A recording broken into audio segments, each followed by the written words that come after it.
Welcome back, my friends. Is Italian Granddad here again. Still assuming that you are primarily native English speakers, we're back at this very basic course on how to pronounce Italian like an Italian. In this second lesson, we're still talking about vowels, their sounds in Italian, and how to deal with them. So let's relax and take our time. Follow me to the good Italian speaking, to pronouncing Italian like an Italian. And as in the first lesson, let's go on thinking like an Italian. This is the secret. So let's resume the 7 vowel sounds we've seen before. A, E, I, O, U. Take for instance the first vowel, A.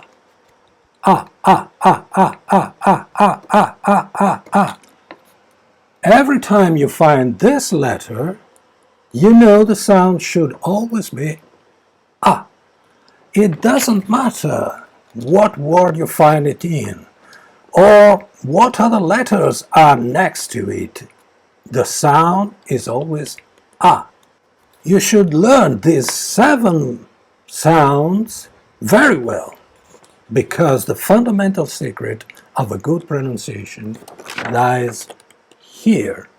At this point, I would like to let you hear the pronunciation of a text written in Italian. Not to understand what is being said, but just to hear the sounds. And do you know what? I'd like to try something insane for beginners, letting you hear the origin of everything, my friends. From the greatest master of those poets who invented a new language around 700, 800 years ago, the father of the Italian language and the greatest poet of all times, in my opinion. This man here, whose name was Dante Alighieri, with his masterpiece, The Divine Comedy.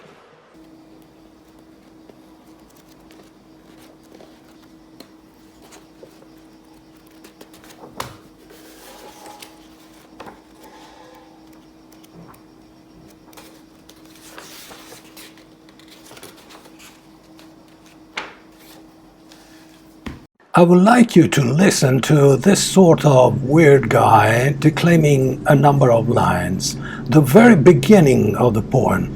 Please don't try to understand what this weird guy is going to say, but listen to the sound. Try to focus your attention on the sound A, and identify all the occurrences in the text that's written below. It will take some time, but we are in no hurry.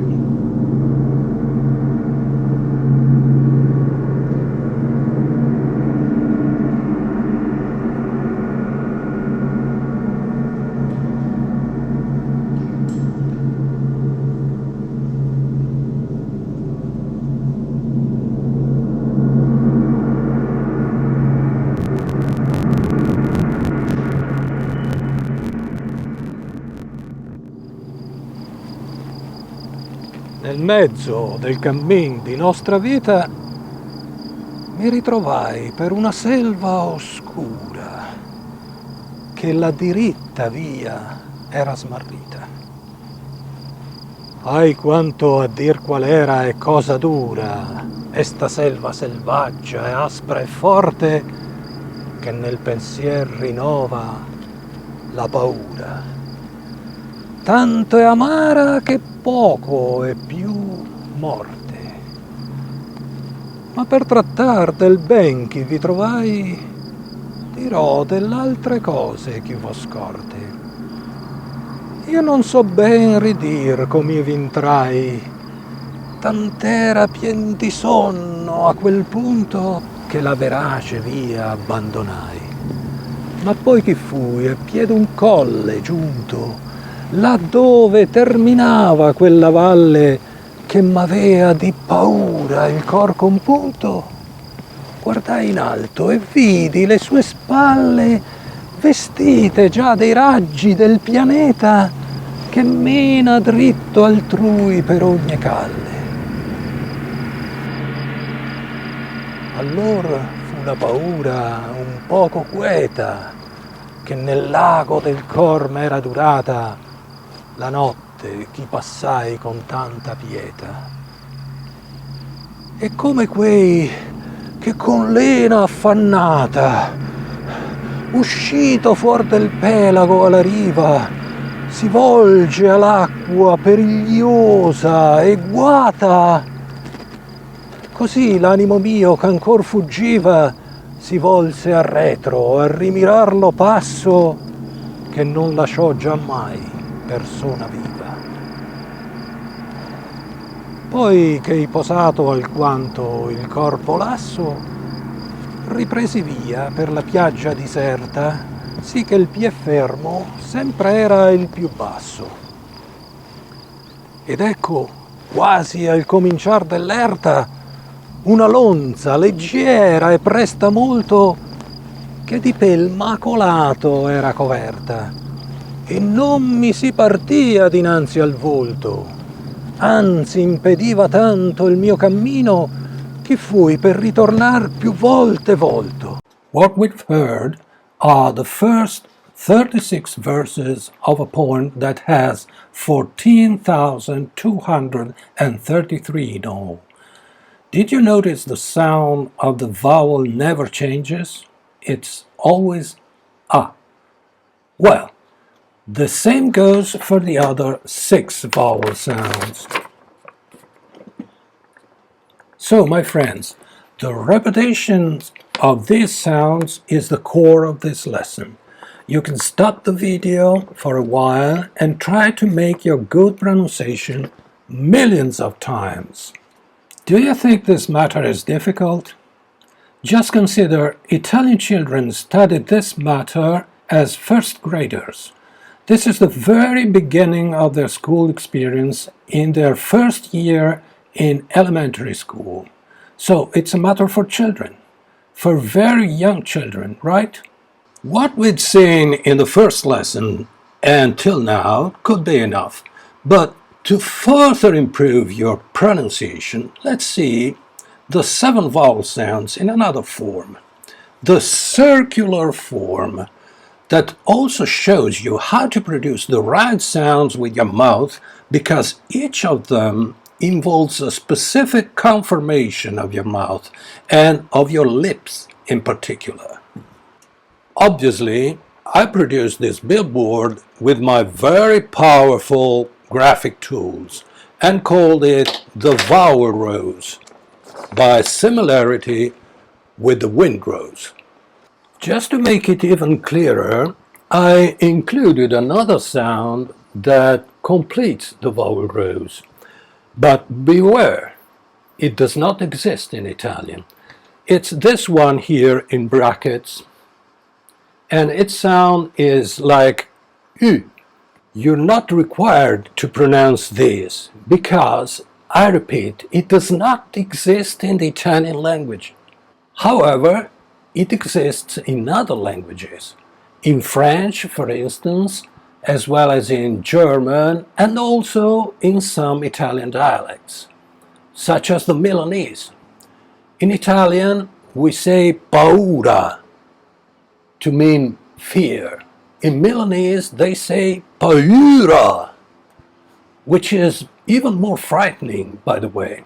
In this diagram, you can see the 7 vowel sounds together with the proper shape of your mouth that I suggest you use to pronounce them correctly. Now let's try to go through them all following this route. At the bottom of the circle you have the A sound, which is the most open of all them. You have to open your mouth to the maximum, both in width and height, an all-round open mouth. Here at the southwest, we have the E, that you pronounce by slightly reducing the opening in height but not in width. Then on the west direction is the I, which is made by further reducing the height and also the width by a little. On the northwest is the sound E, with a narrow opening of your lips in height, but still with a certain width. Do you notice how I'm reducing the opening of my mouth step by step? A, E, I, U. In fact, at the top we find our phantom sound, the U, which will be pronounced with the smallest opening of your mouth, well rounded by very small. It's obtained reducing the remaining width of the E. U. Now continuing and going down the other side, we find the U. Here we open our mouth slightly in height, but still very narrow in width. U. When we reach the east, here is the O. Let's open it up further in height and also a little bit in width. Then, here in the southeast is the O sound. In practice, we put our mouth fully open in height, but still not completely in width. O. Now, if we finally open that last part in width, we can go back to pronouncing our totally open A, and so we complete the tour. Did you notice how I was gradually increasing the opening of my mouth? U, O, O, A. Now you've seen how to do, you can take this whole tour as many times as you wish, both clockwise and counterclockwise, and also starting from any vowel of your choice. So you will get acquainted with the Italian vowels plus a phantom sound. The more you practice this, the better your pronunciation will be set from the beginning. But remember, the U is an intruder here. It is useful to exercise your mouth and to complete the tour with these gradual variations, but it remains an alien for the Italian language, okay? O, A, E, I, U, U, O, U, I, A, O, U, I. You can stop the video here and do your exercises as many times as you want. You can also download an image of this video at this point and repeat the same exercises every day more and more times.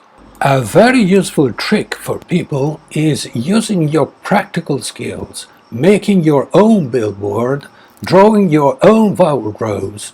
This way the things you learn stick much better in your instinctive memory.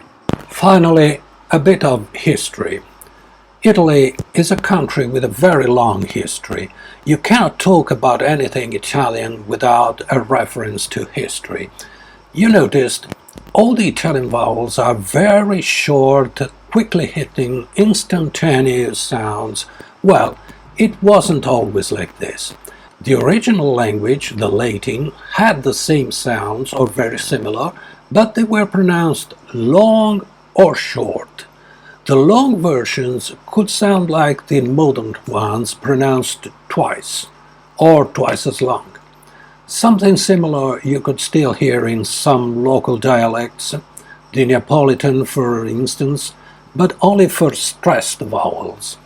What happened? What changed the sounds? During many centuries, before and after the fall of the Roman Empire, Italy was invaded and crossed by various populations, mostly of Germanic provenance. You know, the barbarians. These populations mixed in various ways with the locals and began to form a collection of languages that took mostly Latin words, but using forms typical of their original languages. They introduced the sound V that did not exist in Latin. They abolished the declensions of nouns. They changed the way to form verbs and also brought all the vowels to a short sound. So why Italian vowels are pronounced like this? Because Latin-speaking Italians became much more Germanic with the barbarians. That's why. The result is that Italians accustomed to speak the Italian language today are no longer able to pronounce long vowels as the ancients did, at least when they are not stressed. They just can't do that. Perhaps it could be easier for you to pronounce the old, long Latin vowels as the ancients did.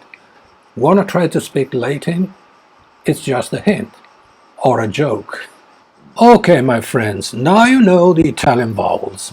You need to exercise a lot with them, but you have set up the bone, the fundamental infrastructure of the spoken language. You just have to add muscles, tendons, skin, and everything else. Then we will only need to add a tonic accent, that is a stress, to the words, but not all of them, as we will see. Your Italian fluency will take shape and start to live on its own. The advice I want to give you after these first two lessons is, please, forget the way you read words in English. Starting from the vowels, when you want to say something in Italian, only use these 7 sounds we've studied here for vowels. Forget all the large set of sounds you're uttering in English. Just focus on these sounds. At this point, I want to give you your first 3 complete words in Italian. The first one is only made of 2 vowels. Io. That's I and O. This is the personal pronoun equivalent to I in English. Please don't say I-O. Just say io. This is your exercise. Io. The second word is a bit more complex, as it contains the consonant G. But this consonant has the same sound in English. G as in gold. This is guaio. The stress is on the A. Its translation is something like trouble. G, U, A, I, O. Guaio. The third word is a true linguistic masterpiece. It contains all the vowels we've studied. It also contains the consonant L, L, and the sound for it is the same as in English. Aiuole. Stress is on the O. This is for people who love flowers and gardens. The meaning is flower beds. It's a plural. A, I, U, O, L, E. A, I, U, O, L, E. Aiuole. That's so simple. What's written? That you pronounce. Aiuole. But further on in this course, we'll learn how to pronounce even very complex and difficult words for a native English speaker, such as this one, schiacciabottiglie. Did you hear it? Schiacciabottiglie. No need you pronounce it now, no worry. I don't even tell you the meaning. We will take it up again afterwards. Instead, in the next 2 lessons, we will deal with other very simple things like consonants.